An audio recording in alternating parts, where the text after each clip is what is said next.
Mpaka majira ya saa 5 asubuhi hali ilionekana kuwa shwari, kwani wapiga kura walikuwa wakijitokeza japo kwa kiwango kidogo, lakini kadri muda ulivyokwenda mambo yaliendelea kubadilika kiasi cha baadhi ya vituo kupata hitilafu na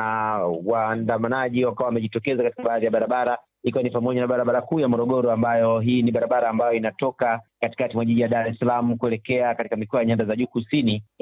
pamoja na mikoa ya katikati mwa nchi, kiasi cha kuleta vurumai kwa baadhi ya askari kulazimika kuwatawanya kutokana na kwamba walikuwa wakilazimika kupita katikati ya barabara na kuzuia shughuli ya kupiga kura kuendelea. Kwa hivyo mpaka sasa hivi tunapozungumza majira haya jioni, bado hali haijatengamaa kuwa kiasi cha kuwa sawasawa, kiasi ambacho zinasikika milio ya risasi za kutawanya watu ama kuleta vitisho kwa watu usiendelee kuleta vurumai za hapa na pale. Mara baada ya kuzuka hizi vurumai na kutapakaa katika maeneo mbalimbali, huduma ya mtandao wa internet ilionekana haipo kabisa, yani iliondolewa kabisa, kiasi ambacho huwezi ukaingia katika mitandao ya kijamii kama Facebook, Instagram,